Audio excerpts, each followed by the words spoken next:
Hello, everyone, and welcome to Gorilla Whale, a Godzilla watch-along podcast. I am your kaiju consultant, Kevin Carpenter. And I am the person who bought those incredibly suspicious Energizer drinks from the gas station. I usually like to get those little pills that have the rhinos on them that I feel like the pills are worse.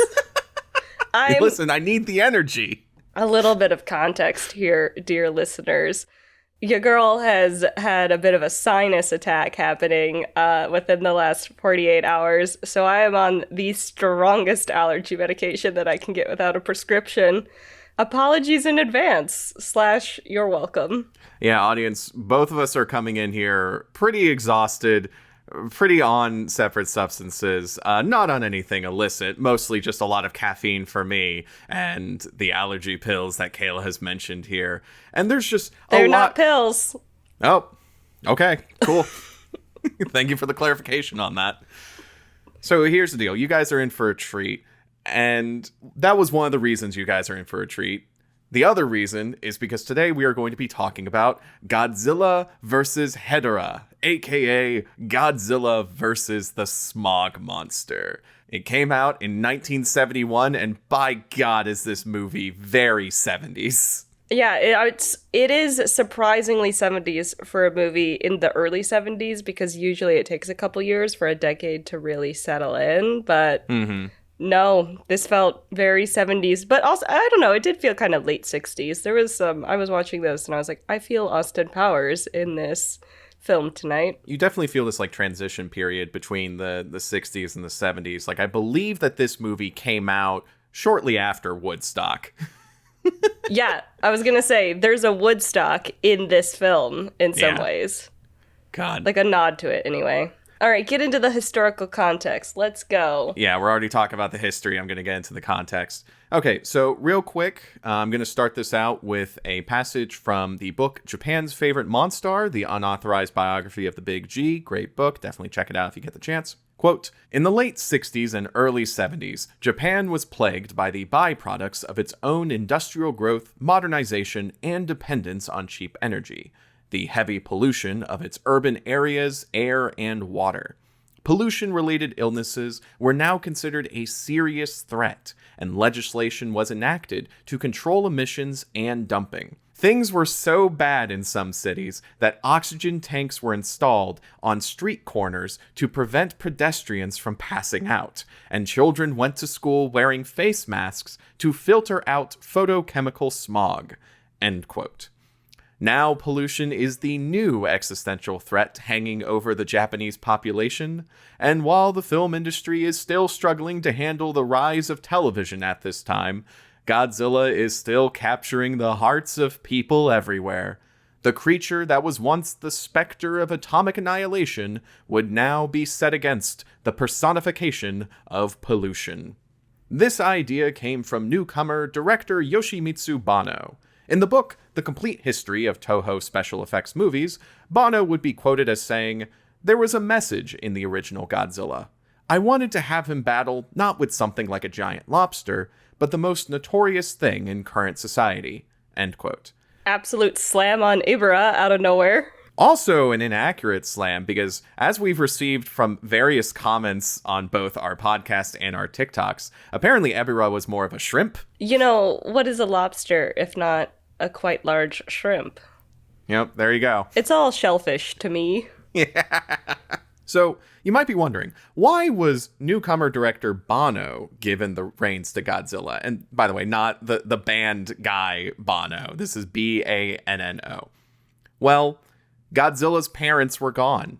On January 25th, 1970, special effects director Eiji Tsuburaya, whose name I have been mispronouncing throughout this entire podcast, I'm so sorry, would die of natural causes. Ishiro Honda would quit Toho soon after to become a freelance film and TV director. And so, director Yoshimitsu Banno would pay his respects to Honda by asking him to watch the rough edit of his Godzilla film and give advice. In a quote from Ishiro Honda, A Life in Film from Godzilla to Kurosawa, Banno would state, I had only been given about half of the budget of past films, and was only given 35 days to shoot the whole film, so we'd written the script with all of that in mind. When Honda watched the rough edit, I told him I needed a few more days to finish shooting. I asked Honda to ask Tanaka if he could extend our shooting schedule for the film, and thankfully, it worked." End quote. It is now 1971. With a new director, a new foe, and Honda's blessing, Godzilla vs. Hedorah releases. Okay, yeah, that's pretty remarkable that they had such a slashed budget and crunched timeline, because I wouldn't have thought it. I thought this one was like really well put together in terms of like it didn't seem cheap, you know. It didn't seem particularly cheap or particularly rushed. I think a lot of the budget slashing was also in the edit room. They had 35 days to shoot this, and by God, did they have a lot of like cool special effects going on. But there's also quite a few bits of this movie where there's just like silence, like no Foley or sound effects for stuff like a building under construction collapsing. That's true. Yeah, there is a lot of. Well, I think one of the things I always kind of wonder, since we're watching these digitized versions of older films, is you do kind of sometimes wonder, was this completely accurate to the original experience, or was something lost? Do we have like the most perfect master like film? Did something go missing at some point? Because film is a physical medium, and we have, as a species, I guess, I don't know, like we've lost films and we've lost parts of films because they have been, they weren't backed up, they weren't digitized, there weren't enough copies. There was a fire at the Paramount Vault that destroyed a lot of older film that we will never get back, So I do kind of sometimes wonder if instances like that are intentional, for lack of a better term, or if it was something that was lost to us. I guess we don't quite know for sure, although it's probably a little generous, I guess, to assume that it's lost. Well, that's the thing with Godzilla, is that there's also a weird amount of research scholarship. I don't know what the right term for it is, but a lot of people have looked into how much Godzilla has been re-edited over the years, or like what versions of these Godzilla films we're watching. And yes, there has been some stuff lost to time, and there have been times when like Toho would release certain classic Godzilla movies that were of a lower grade than what would have been shown in theaters. And it's just kind of the nature of the beast of trying to preserve films from this era just over time. I will say, on the subject of these movies being re-edited, this is something that's going on during this point in history. In the late 60s and early 70s, after the moderate success of All Monsters Attack, the rest of Godzilla's filmography would also be re-edited and re-released during the Toho Champion Festivals, which, if you've listened to our previous episode, those are the festivals that took place during the months when children were not in school, and would basically be these like huge entertainment marathons. And so Ishiro Honda himself would actually re-edit the films to emphasize the monster action and like re-release them to children. Ishiro Honda himself would say about the work, quote, "I can't say that they were made better by editing them a second time." Yeah, oh my gosh. Yeah, okay, so I haven't seen, the only Criterion version of a Godzilla film that I have seen is the original Godzilla film. However, Criterion did release a collection of all of the Showa era films, and I have it off of anecdotal evidence from somebody that I talked to that had bought it and watched it, that some of those films were apparently, it was not the quality he had expected. Like, there were things that were missing or low grade, and stuff like that. And he had contacted Criterion, and Criterion was like, this is what Toho gave us, and Criterion's whole thing is basically presenting it as perfect as possible, / how the filmmakers want it presented, kind of a thing. So Criterion was like, well, this is what Toho gave us, so we are just presenting what Toho gave us as like, this is what they want out there, kind of a thing. Like, they've allegedly, again, this is all anecdotal, it don't come for me, but he had said that Criterion's response was basically like, we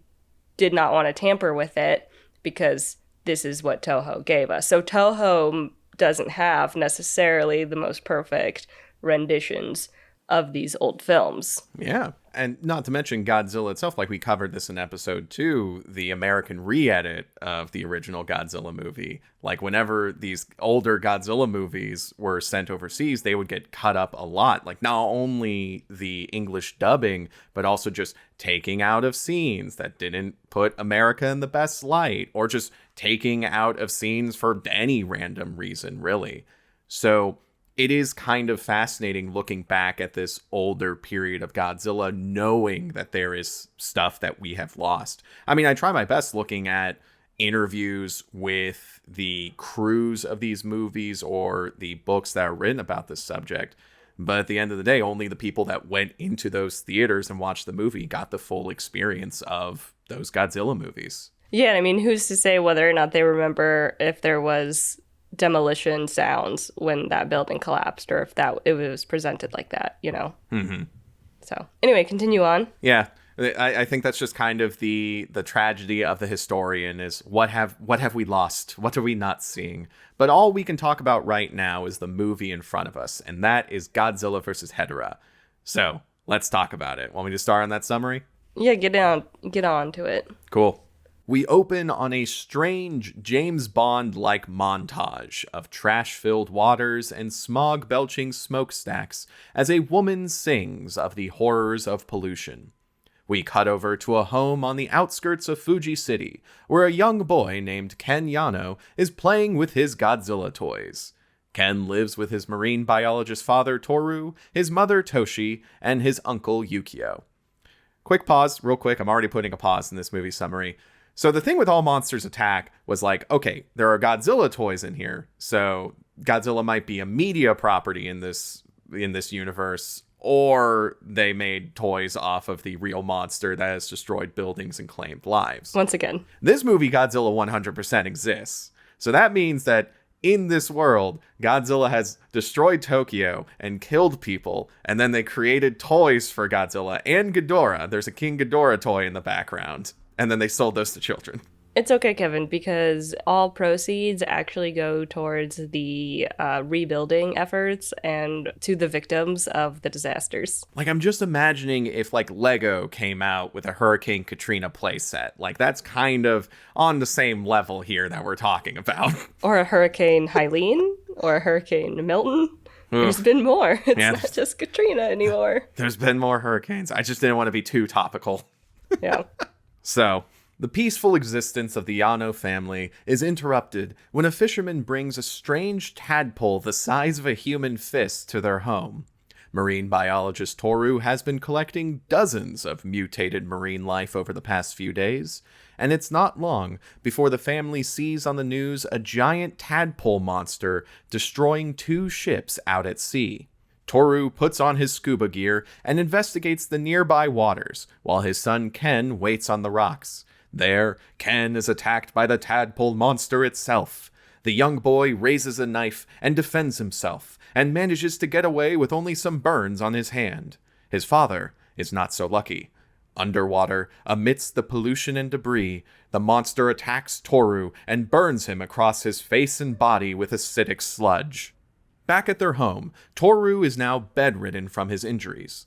Reporters ask the Yano family about the incident, and Ken gives the monster its name, Hedorah, derived from Hedorah, the Japanese word for sludge. We then see a brief cartoon of Hedorah drinking the gasoline from a boat, and these small animations will be sprinkled throughout the film like a messed up Schoolhouse Rock. At night, Ken has a dream of Godzilla encountering the growing pollution at sea. Godzilla is enraged by all the trash and starts lighting it on fire with his atomic breath, which really just makes the situation worse, but damn does it look cool. Meanwhile, Ken's father Toru examines the strange tadpole the fisherman brought in earlier. The tadpole is actually made out of minerals. Placing bits of the tadpole into polluted water, he sees the bits turn into tiny Hedorah tadpoles that then fuse together when encountering sludge. Pollution is literally making Hedorah stronger. Meanwhile, Ken's uncle Yukio is at a nightclub where his girlfriend Miki is performing. The vibes are rancid at this nightclub because they're playing the song from the beginning of the movie about how everything is going to die from pollution. Really strange choice, made even stranger when Yukio hallucinates everyone's heads turning into fish. Oh, and also Hedorah sludge starts pouring down the stairs and then shoots back up the stairs, leaving behind a really dirty cat like it's a Sarah McLachlan commercial. Anyway, Hedorah climbs onto dry land and onto a factory smokestack, breathing in the exhaust and growing stronger. But then, Godzilla appears. Godzilla tries punching Hedorah, but his fists go right through Hedorah's goo body. Godzilla then picks up Hedorah and swings him around, with gooey chunks of Hedorah flying off into people's homes and killing them instantly. After Godzilla chucks Hedorah across town, he attempts to vaporize the smog monster with his atomic breath, but his breath turns out to do nothing. Hedorah escapes into the sea as Godzilla gives chase. While Ken's father Toru studies the Hedorah samples even more, Ken, Yukio, and Yukio's girlfriend Miki go to an amusement park, believing that Hedorah would not attack on a sunny day. They're wrong. Everything starts exploding as Godzilla and Hedorah fight around a bunch of oil refineries. Hedorah has unlocked a new flying saucer form and is straight up disintegrating people just by flying over them and spraying sulfuric mist. Seriously, there's a point where Ken is running away and comes across a bunch of bloody skeletons in the street. It's messed up. According to the news in the movie, 1,600 people die and over 30,000 are injured. There must be something that can be done about Hedorah. In true 70s fashion, Ken's uncle Yukio decides to throw a party on top of a mountain in protest. It's specifically Mount Fiji, I believe. Mount Fuji, you mean? Yeah, that one. Mount Fuji. Did I say Mount Fiji? You said Mount Fiji. I like blame the allergy medication. It's Folks, give it a hand. Give Kayla a hand for appearing on this podcast because, I'm just looking at her through my Discord window right now, and she's struggling. Yeah, we're here. We're here, baby. I watched this film under the influence of allergy medication too, so I'm like, I think maybe this was the best one. Yeah. Or something like that. Yes, so they believe that Hedorah is heading, for some reason, to Mount Fuji. So the uncle is like, we need to gather a bunch of young people and party at Mount Fuji before Hedorah gets there. And that's going to solve the problem. I don't know why. Well, it's going to make a statement of some kind. It's so funny because I think this is actually commentary. I think Bono is actually making a commentary on young people co-opting protests just to party and not solve the problem at all. By the way, another weird thing is when we actually get to the party, while the young people are partying, we cut to some shots of these ghostly looking old people just in the tall grass watching it all go on. It is full on. Oh my god, what's that one movie about the murderous hillbillies? Well, there's a lot of those, Kayla. The one. Texas Chainsaw Massacre? The Hills Have Eyes? No. Tucker and Dale versus Evil? No, those aren't. Technically Cabin in the Woods? No. The Deliverance. That one. Okay, I named off 4. And so I'm telling you right now, there's a lot of movies about murderous hillbillies. It's giving Deliverance. Deliverance. Have you ever seen Deliverance? That's the one where it's ding ding ding ding ding ding ding ding, with the. It's a messed up film. Yeah, no, I haven't seen Deliverance, but I know what you're talking about. Anyway, they looked real scary. Yeah. Well, and I don't think they're supposed to be murderous hillbilly old people. I think they're just old people watching the young people party and judging. But we don't talk to those characters at all. We just cut over to this crowd of ghostly old people in the tall grass twice, and no one comments on it. This movie is surreal, folks. It is weird. Yeah, you should try watching it on heavy-duty cold allergy medication. I should try that. That sounds like a fun time. Anyway, Toru and Ken come up with an actually useful idea. In order to dry out the sludge monster, they'll build 2 giant electrodes with the help of the Japanese Special Defense Forces and zap Hedorah to death. Yeah, they're gonna dehydrate him because he's sludge, which was the idea that the child had. Once again, kids save the day. Yeah, Ken is not the best child actor, but at the same time, he is the most useful character in this movie, and also has psychic visions of Godzilla. Yes. Like, there's the point where he dreams about Godzilla getting mad about all the pollution. It's like, okay, that could just be a dream. But then, like, later on in the movie, he's explicitly like, I just had a psychic telepathic message from Godzilla that he's about to appear. And it's like, why are you getting the psychic messages from Godzilla? I get his son having that. Only children. Wherever Manila is. Only children can have visions of the kaiju. So where was I? Right. Okay, so they're doing the actual useful idea of building the giant electrodes. So during the young people party, Ken receives that telepathic vision of Godzilla. Then Godzilla and Hedorah appear to fight it out one last time. Hedorah has grown to its final form and is now even larger than Godzilla. Even worse, Hedorah fires toxic ooze into Godzilla's eye and half blinds him. The young people try to throw bonfire torches at Hedorah to scare it off, and it, of course, has no effect. Hedorah kills almost all of the young people, including Ken's uncle Yukio, and no other character comments on it for the rest of the movie. Oh, yeah. Yukio just dies, and everyone's cool with it. It's so weird. I forgot that he died. Well, yeah, apparently so did all the other characters in this movie. Him and all of the young people, and there's not nary a moment is spent on it.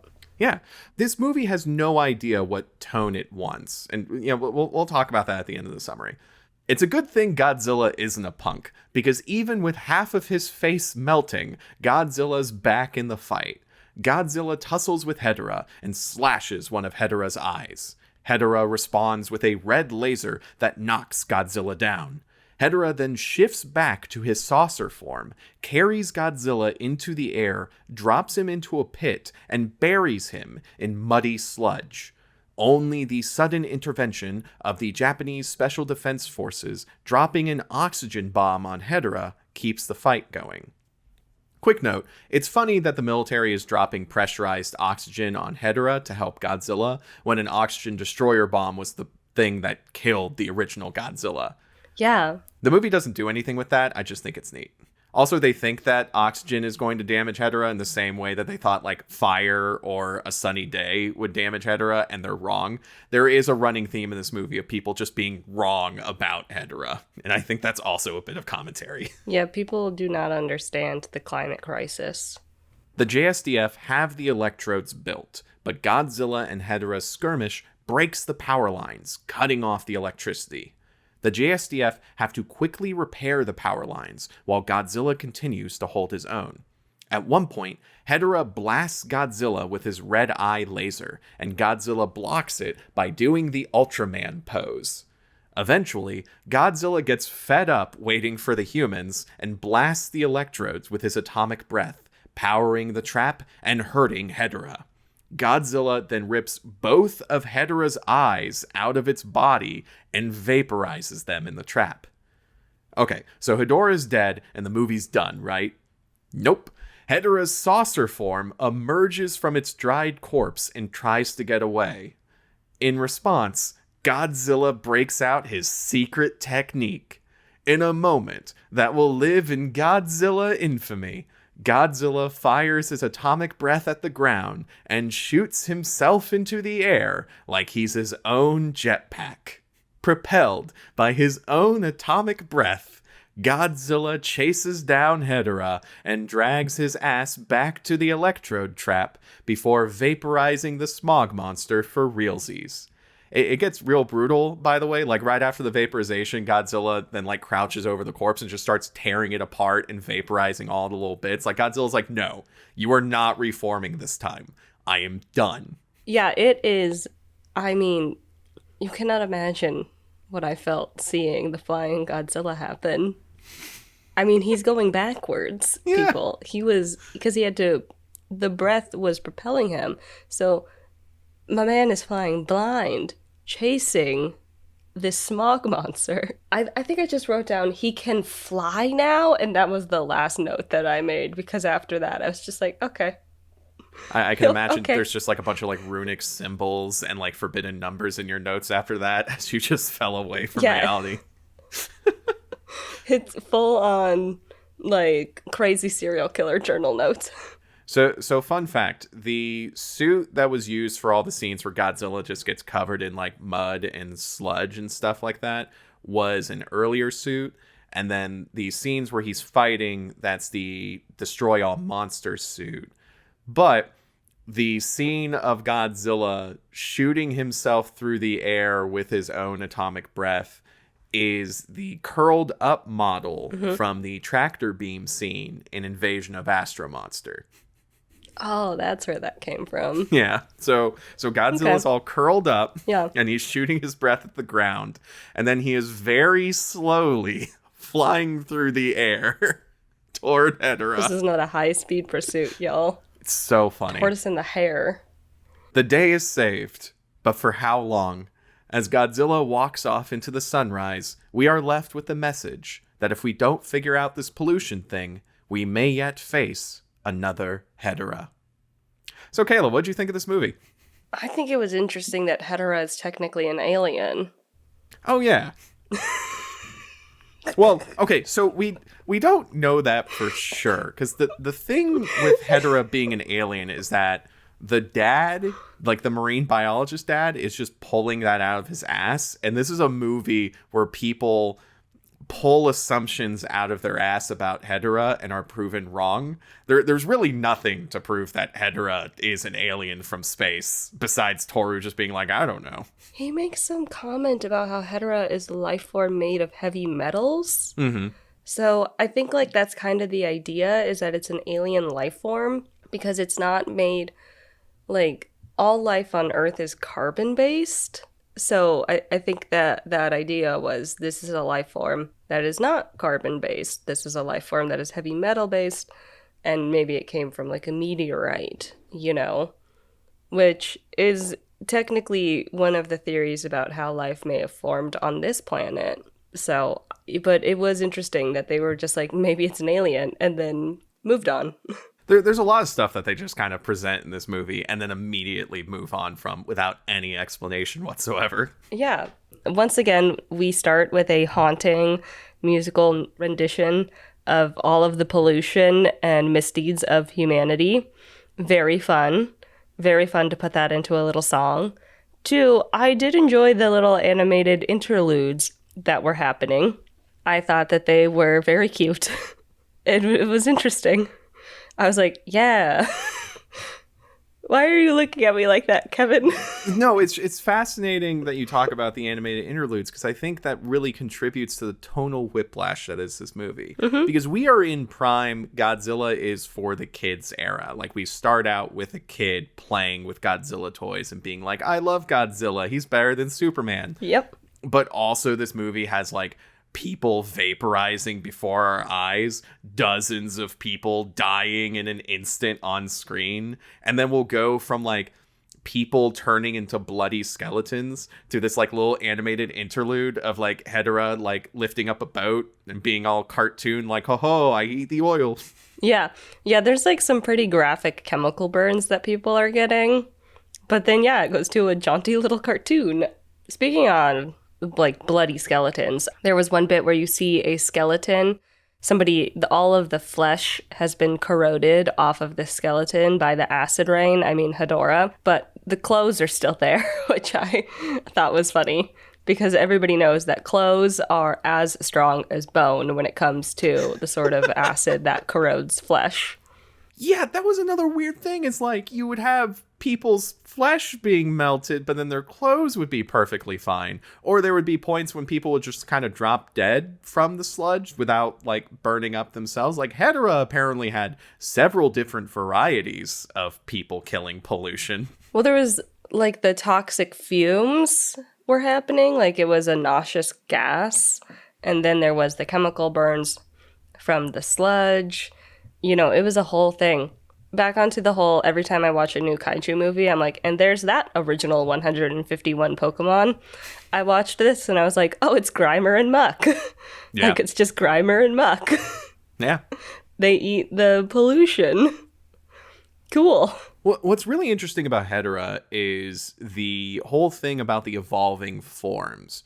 Because looking back, I don't really think we've had that in a Godzilla movie yet. And that really feels like a mainstay of later Godzilla movies. But Hedorah starts out as like the small tadpole and then gets its like crawling onto dry land form for the first time and then turns into a flying saucer and then has its like final super big form at the end of the film, but it can also like change back between the forms at will. And it's really interesting seeing that. Like, I love when kaiju have super weird powers. Yeah, I mean, we do have, like, Mothra evolves, obviously, along the same life cycle as a moth, but she can't switch back and forth at will the way Hedorah can. So it is kind of cool to see this, like, shape-shifting. It makes sense that a sludge monster would be able to shape-shift. Does it? Hang on, can you run that sentence by me again, Kayla? That it makes sense that a sludge monster can shape-shift? Yeah, of course. Oh, that totally makes sense. Sludge, as we all know, yeah, shapeshifts. I mean, it's, you know, its form can change.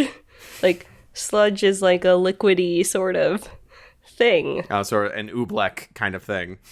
Yeah, it, like, the vibes are there. I can understand that. Mm-hmm. I mean, it's also like this weird thing where it forms, it's like the blob. Oh, yeah. Where, like, little bits of it combine together into one life form, and then it kind of, like, splits off from itself to create semi-sentient, like, alternate life forms. And I don't know, a sludge monster makes sense to me to be something that acts like that. No, I take back my teasing. That all totally makes sense. And it's also interesting that you bring up the blob, because there was definitely a lot of the blob in this movie. I think there's one shot that kind of haunts me where it's like right after the amusement park scene, Hedorah is attacking dry land on a sunny day. And then there's just like a shot of just Hedorah just consuming like a line of cars on the freeway with like smokestacks behind it. Hedorah's a scary kaiju. I think genuinely Hedorah is one of the toughest kaiju that Godzilla has faced in this Showa era as we've gone on. Like, yeah, you have King Ghidorah, but at this point, King Ghidorah has been like more humiliated than anything. Okay, you know what other monster was an alien life form that came from a meteorite? What? The Blob. Oh, yeah. So I'm curious, what did you think about the like cinematography of this film? Because this film looked disgusting. Oh, yeah. Not only through like the special effects and all the shots of pollution, but also like the fight between Godzilla and Hedorah at the end is like dark. Like, it is at night and it is gloomy as all hell most of this movie, besides the amusement park sunny day. Yeah, it's a very grimy film, for sure. I absolutely noticed that it was grimy and like muddy and brown and gray and just absolutely gross and disgusting, which I believe was entirely intentional. I don't think that was a mistake on their part. It kind of reminded me in Matt Reeves' The Batman, the 2022 movie. They made the lens, like they used vintage lenses, and then I think they used filters instead of putting dirt and grime like actually on the vintage lens. But they used vintage lenses and then they added like on lens like dust and dirt and stuff to add to that like griminess that they wanted Gotham City to have. So there is like an actual level of grime, and I would not be surprised if they did that for this film because it felt very grimy, which is interesting because, I mean, don't come for me. I do not remember whether or not the Batman was shot on film or if it was shot digital, because we've gotten really good at shooting digital and then going back and making it look like film. I think that was shot on film. I could be wrong. Please don't come for me. I'm on medication. You know, it's interesting to see, like, film is so sensitive and it requires so much light. So I would be curious, I guess, to know the entire process, because usually you have to really light up a set in order to get it down on, to get those images on the film. It requires a lot of light, and they really did not bring a lot of light into this. I mean, everything was like clear. Like I never felt like it was never too dark to see, but it was certainly very dark and grimy. I will say this movie reminded me of the 2014 legendary Godzilla. That movie is too dark to see. Yeah. When we get to that in A Dog's Age, there are genuinely parts of that movie where it's like, I don't know what's going on because I can't see anything. While this movie, you're right, it's dark, but it's well lit enough that you can see what's going on. Yeah, they struck a really good balance with it. And it's pretty impressive considering, you know, that they didn't have a big budget and they didn't have that long to shoot it, you know. And I mean, we can say that perhaps they were lacking in other areas, like with missing sound and things like that. But the cinematography really was very good. Speaking of darkness, what did you think about the ever-shifting tone of this movie? You know, a lot of these Godzilla movies have tonal whiplash, to be honest. I mean, after that first one, really. I mean, King Kong versus Godzilla was pretty tonally consistent, but a tonal whiplash is not. I guess it's harder for me to see it now because I sort of expect it. It's more standoutish, I think, when the tone is very consistent in these films. I mean, I think maybe part of it is because they are aiming for kids, but also these are giant monster movies that are serving as metaphors for existential threats like atomic annihilation and the climate crisis. So it's kind of hard to make something both for kids and then something that is like incredibly dark and serious like that. Like, or they're like these filmmakers are struggling with striking that balance, I should say. It's not that you can't make something for kids that is tonally consistent and dark without being like too dark, you know, for kids. You could totally do that. But I think, and I don't know if it's because, you know, it's the early 70s. You know, this is a new director. Like, we're trying to get Toho wants Godzilla to be for kids, but then, you know, it's Godzilla. Like, I don't know whether or not it's something that is because children's entertainment hasn't necessarily been refined fully yet. Tone is a difficult thing to stick to in a movie, I think. I think it's really kind of one of those things that's really hard to walk that line, and people don't realize how hard it is to capture a consistent tone. Maybe that's why I'm not shocked that they're all over the place tonally. Because it's hard to do. I think it's harder to do and people don't realize that because tone is something that permeates the entire filmmaking process. It's in the script, it's in the way you shoot it, it's in the sound design, it's in the acting, it's everywhere. And so you have to really have everybody on lock from jump on what the tone is going to be. And I think a lot of films can kind of have like a broad tone. For example, horror comedy. Scream is both a comedy and a horror movie.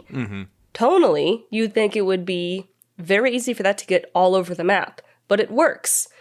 You are genuinely scared at some points I mean, that's subjective, but when I watched Scream the first time, I mean, that opening sequence is brutal. Like, it is scary and tense, and you have that feeling of dread the entire time. You continue to have dread and scares through the entire movie, but it is also a very funny movie, and I don't think it's a tonally misaligned film. I think its tone is perfect. It's really good at what it's doing, you know? And I think maybe horror comedies, maybe they have a little bit more leeway because horror and comedy are kind of on a fine line. And you need comedic moments to release tension so that you can ratchet it up again. I don't know, maybe it's a little bit easier to kind of do that dance in horror comedies than it is in, say, like a disaster movie or whatever. But I don't know. I think tone is really difficult to get correct. And I think that a lot of people don't see that. And I think a part of the tonal whiplash of this movie is that there was just a lot of big ideas that were thrown into this movie that were thrown in individually, not thinking about the greater tone. Like, I could definitely see the conversations of being like, yeah, let's throw in some animated segments for the kids, but let's also make this monster deal with a great existential threat dealing with us right now. And hey, let's make a young kid who loves Godzilla the main character, but also let's just have some people get melted right in front of him. And let's have like the big, kaiju fight and have Godzilla do the Ultraman pose, but also let's burn his eye out and then have Godzilla rip out Hedorah's eyes himself. It's all over the place, this movie. And I think the weirdest scene to me is still that nightclub scene where everyone's like dancing and having a great time, but the song being played is the one at the beginning where it has lyrics such as islands, fish, where have you gone? Dragonflies, butterflies, where have you gone? Mercury, cobalt, cadmium, lead, sulfuric acid, oxidants, cyanogen, manganese, vanadium, chromium, potassium, strontium. Imagine getting down to this in the club. Just listen. Who hasn't gotten down to an absolute banger of a song, and you stop and you listen to the lyrics and you're like, this is depressing. This is some Electric Avenue shit. I mean, it's I took a pill in Ibiza.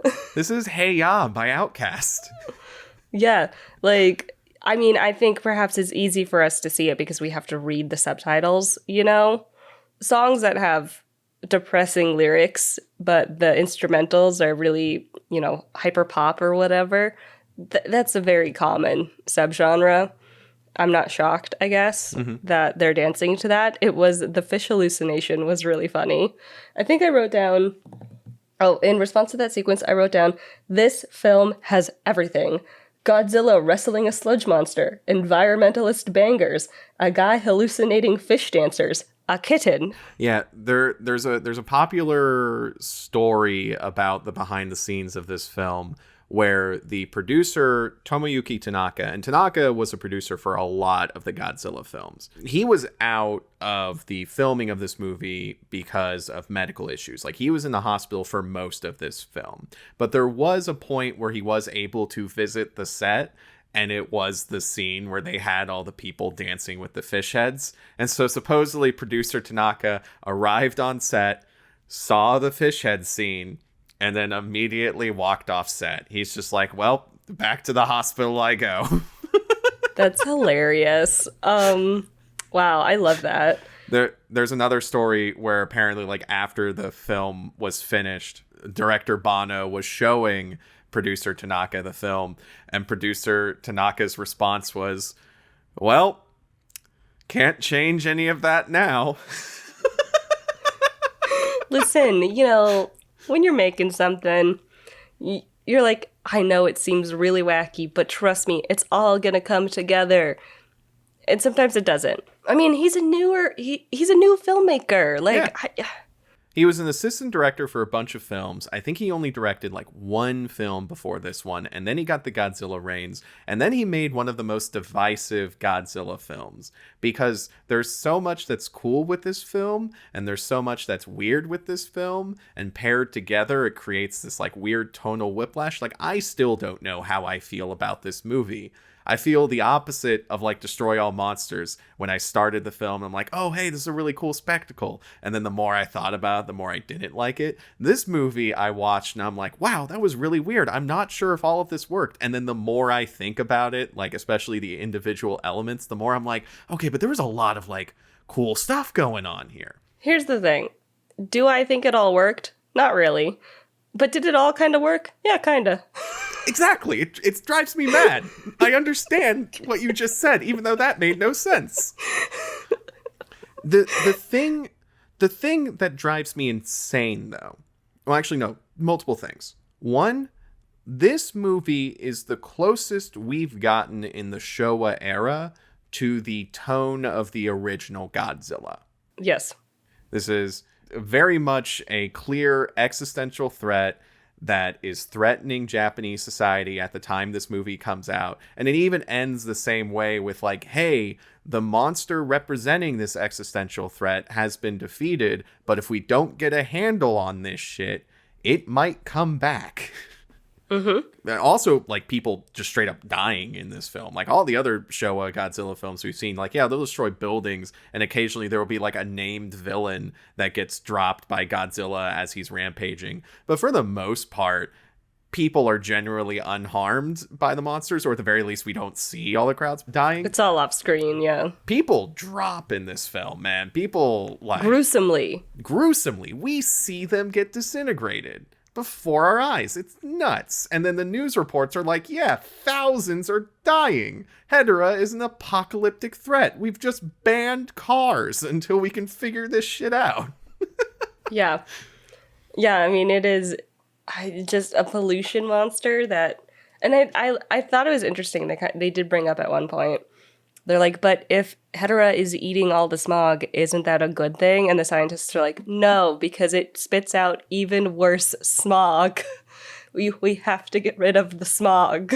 I'm so glad they had that clarification, because I was thinking the exact same thing when I was first watching this movie. It's like, wait a minute, if he eats pollution, isn't that good? It's like, no. He creates even worse pollution. Yeah, it's bad. It's no good. Yeah, what a film. The other thing that drives me insane, though, is that this movie is the connective tissue between Godzilla and Shin Godzilla. This movie's DNA is all over Shin Godzilla and a lot of the other Godzilla films. Now I think about it, like, we probably wouldn't have Godzilla versus Biollante. I can never remember how to pronounce that kaiju's name. For those of you who know, the plant monster that also evolves in stages and fights Godzilla in the Heisei era. Without Godzilla versus Hedorah, we wouldn't have those movies, which is so weird because this movie is so divisive. Yeah, I think it's very curious that it's so divisive, considering, well, I guess perhaps people are divided in how much they disliked the other films. Mm-hmm. And this one really is a movie that, like...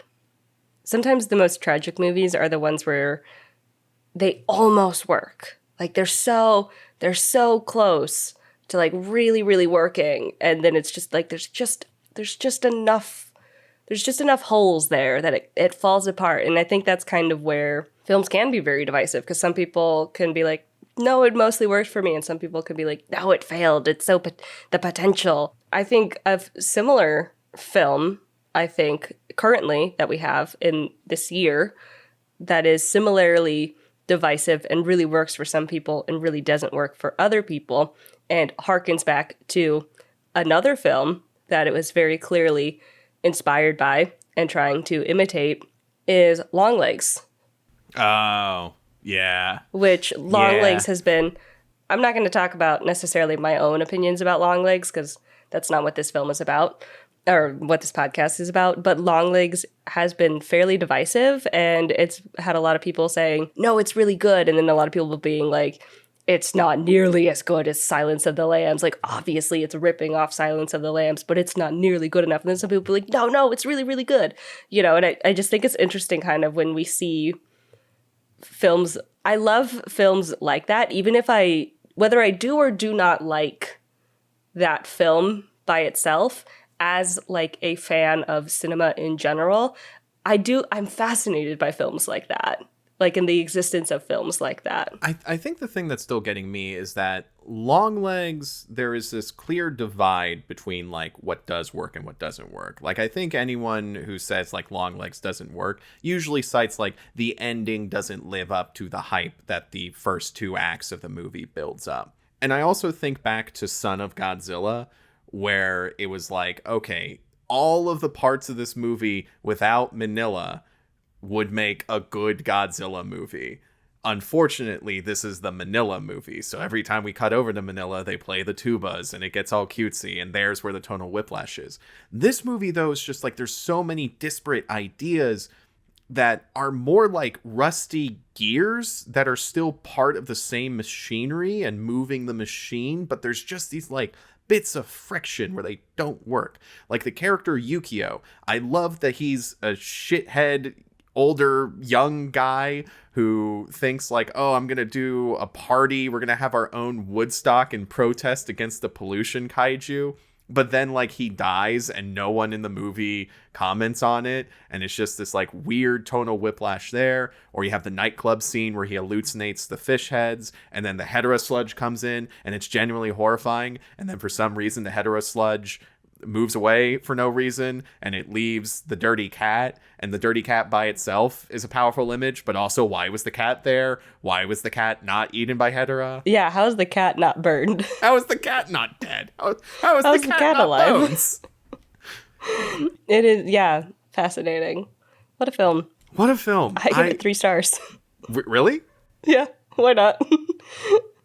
Fuck it, I'll give it 3 stars too. I think I'm gonna be thinking about this film for weeks. Like I'm giving it 3 stars like you flipped a coin and then it landed on its side, because I don't know how to feel about this movie. Right? Yeah, I'm like, I don't feel negatively enough about it to give it less than 3 stars, but I don't feel positively enough about it to give it definitely more than 3 stars. And like, a 2.5 seems too harsh. Like, I know 2.5 is technically like right down the middle of a 5-star scale, but that still feels a little too harsh to me for some reason. Yeah. Oh, yeah, 3 stars. So technically, it's like, all right, you have a lot of cool effects with Hedorah, but also you have a lot of cheesy effects, like the building under construction that falls apart without any Foley or sound. Okay, character-wise, you got some interesting characters, like the marine biologist's father, and, you know, even the child Ken, and some of Yukio's motivation, but also sometimes the characters will just act for no reason, and it's just super weird. Or like Yukio's girlfriend Miki, who is really just there to sing the James Bond song at the beginning and dance at the nightclub, but otherwise doesn't really have a character. And it's like, okay, so we could talk about the kaiju fights, and it's like there's some really cool kaiju stuff going on, but also you have Godzilla doing the Ultraman pose, or when he gets thrown into a pit and buried in sludge, and then it just cuts away and cuts back and he's outside the pit, and it's like, hang on, that seemed like a pretty harrowing moment. How did he get out of the sludge pit that seemed to be killing him? It's like every single aspect of this movie, I could be like, this was really cool, but also in this other part of the movie, it sucked. And it's baffling to me. Mm-hmm. But like I said, I can't watch this movie without thinking like, without this movie, we wouldn't have gotten Shin Godzilla. There you go. And I'm just, yeah, there we go. I think that's the rub, is that I'm thinking about Shin Godzilla after I've watched this movie, and that was objectively a phenomenal movie. Yeah, you know, I like Hedorah's initial stages. This movie was Hedorah as the tadpole that can get knifed by a child, and then Shin Godzilla is the stage 4 final form Hedorah that can kick Godzilla's ass. Yeah, maybe one day I'll watch this movie not battling a losing fight with allergies. Well, actually, I feel like I'm winning this fight, to be honest, because medication. So, you know, maybe one day I'll rewatch it, not under the influence of strong allergy medication, and I will be like, no, 1 star. But right now, 3 stars. If there were any Godzilla movie to watch under the influence, it would be this 70s ass movie. Listen, and we've had such bad air quality, I think, recently here in LA, that it really, it hit at the correct time. Yeah. All right. Well, Kayla, what are we watching next? Yeah, okay. Next, we'll be watching Godzilla vs. Gigan, 1972, aka Godzilla on Monster Island. Be sure to watch the Japanese language version, not the English version. If you liked this podcast, be sure to subscribe, give us a rating, leave a comment, and share with a friend. Follow us on social media. We got the links in the show notes. We also have a Ko-fi. You can support us there and get access to cool bonus content like extra episodes and access to the private Discord, where you can talk with other geeks about Godzilla and all things Digital Kaiju. Check it out. Gorilla Whale is a production of Digital Kaiju Studios. It is hosted and produced by Kevin Carpenter and Kayla Knutson. Gorilla Whale has no official affiliation with Toho, Legendary, or any other companies associated with the Godzilla franchise. We thank you for watching along with us. Until next time, watch out for kaiju. Watch out for kaiju.